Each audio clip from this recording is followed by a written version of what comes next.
Good day, folks. I'm heading out to the spot to get set up, show you what we're doing. It is a raw New England morning. Most of the leaves on the trees are gone. So we are transitioning towards winter. So my intentions were to go in this feeder stream, but there's no running water. Somebody literally shut off the tap. Plan B. All right, we got running water down here. Here's the brook. All right, I'm gonna set up right here. GoldiBox, this thing weighs nothing. It literally weighs 2 pounds. That wasn't too bad on the back. Pretty nice walking in. They got this all set up. One thing I noticed is you get little air bubbles in the grate. Just gotta get those out. And because this is new plastic, I'm just gonna run my hand, get all the air out of it.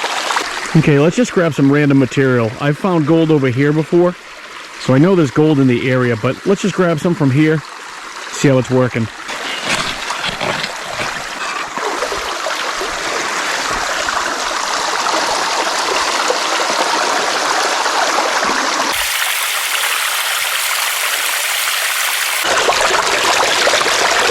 So the GoldiBox, they send you 2 different flap gates for the end of the box that the material goes up and over and the smaller stuff goes in. This is more of like a grizzly bar style. The ones I have on there now are the rounded holes. The reason I'm not using this is because we got a lot of jagged rocks in the area. So, I could see jagged rocks getting stuck in this. But if you had rounded rocks, it'd probably make more sense to use this. So as far as I know, that this is 3D printed. 3D printing sometimes gets a reputation for being kind of flimsy. The plastic's pretty solid on this. That's a good thing.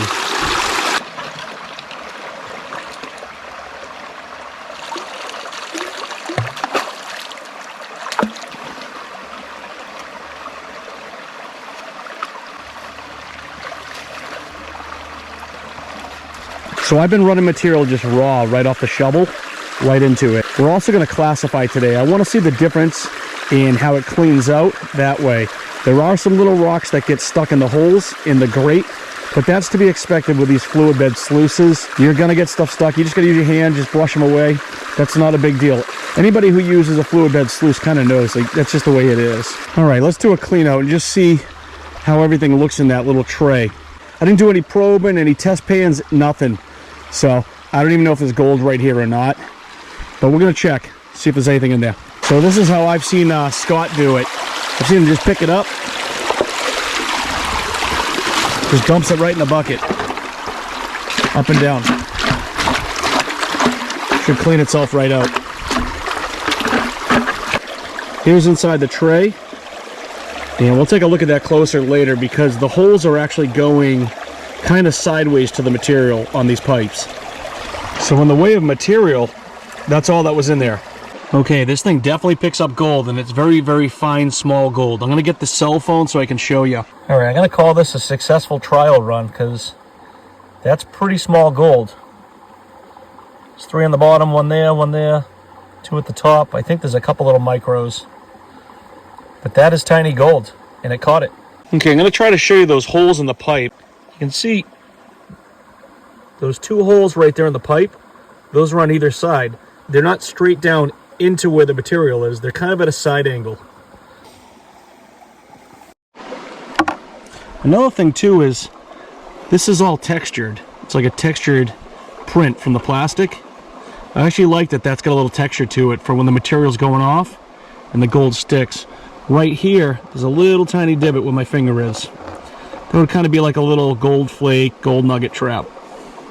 Okay, we're set back up. I'm going to start classifying material and then run classified through it. It only took me about, I'd say 2 minutes to kind of set it back up. It took a little longer than it probably should because I'm not used to setting it back up, but it really didn't take that long.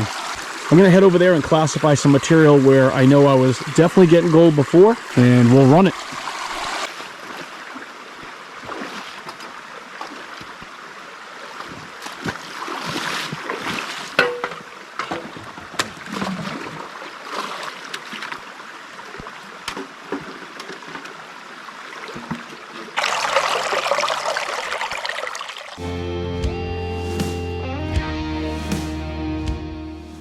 So I'm into that mucky stuff. It's got a little red in it. This is some nasty stuff. It's just cakey mud. Oh, the leaves. So this should be interesting. We ran raw material, and now we're gonna run mud. Classified mud. Let's see what happens.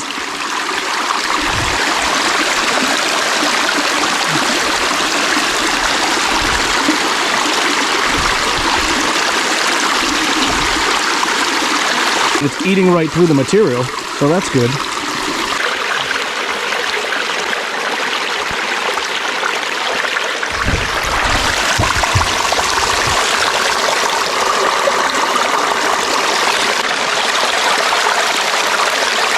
So if we're looking upstream here, we can see the water flow. It's really, really slow. But this thing's ripping. This takes low volume of water pretty well. I'm surprised I got it set up so fast. And it's eating right through the material pretty good. I mean, for low flow water, that's pretty good. That is definitely a plus. All right, let's do clean out number 2. I ran about maybe a bucket and a half of those 3.5 gallon buckets. So let's see if there's more material or about the same amount as material for concentrates stuck down in the chamber. All right, I got a leaf stuck in it this time, so that might have been affecting it. Okay, here's the concentrates. Just a little bit more than last time. I may be in heavier material too. All right, we got some more pieces of gold. Nothing crazy, just the thing's still working though. Some little pieces there. So it's catching it.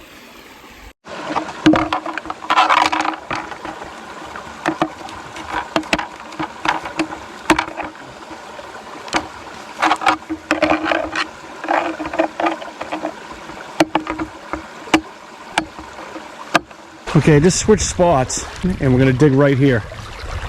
Now with these grizzlies on, I can see everything down in the fluid bed working better. I can see the material bouncing around. It's bouncing sideways. Different concept. So this thing hasn't let me down yet. More gold. There's a good amount of pieces in there. So it's catching all different size ranges. So I didn't venture off into the woods today with any, wanting to do a review or anything like that, but I gotta tell you, for a little tiny thing that fits in your backpack, to be able to go out into the woods and just run material, I'm pretty impressed with this thing so far.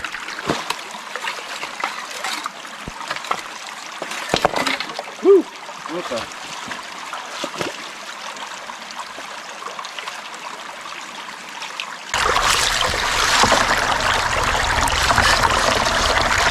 All right, we're making some progress in the hole.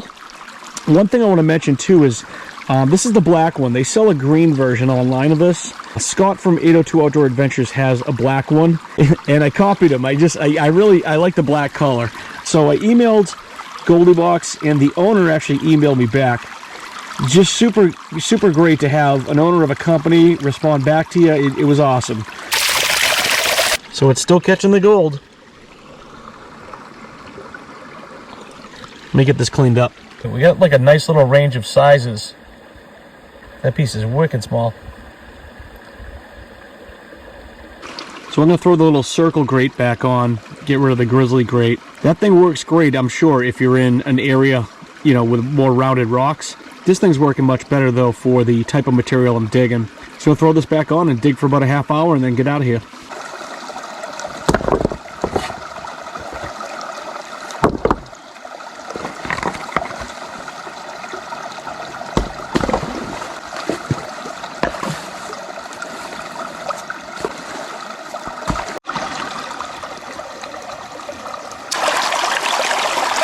This stuff is junky.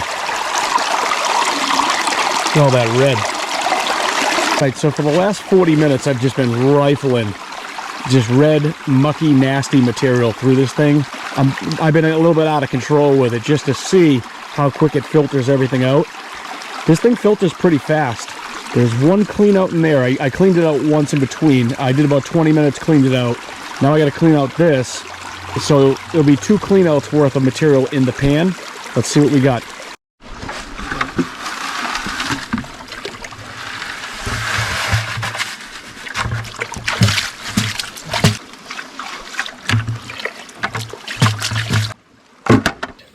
lot of little pieces. Granted, that was 2 cleanouts, but this little piece has some nice character to it. So I got here a little late today. I had about probably 4 hours of digging and film in total. And I want to give you my thoughts on the GoldiBox. I'd buy it again. It's pretty good. As far as low flow, it's an option. If I don't have a lot of flow and I can't run a lot of material that day, I'll bring it.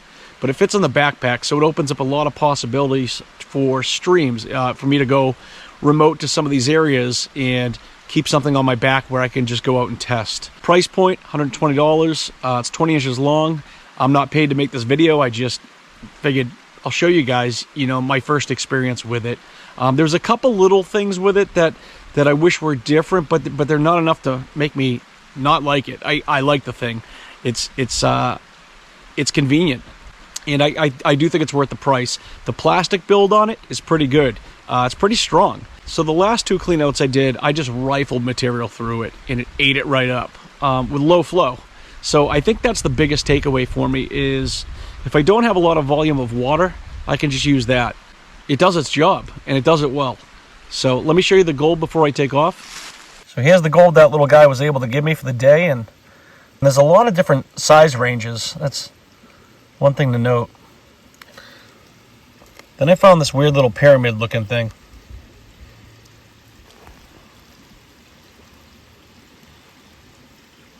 So that little pyramid thing is actually a hematite crystal. And you can see the reddish brown streak to the right of it right there. Thanks for watching. Hope to see you on the next one. Be well.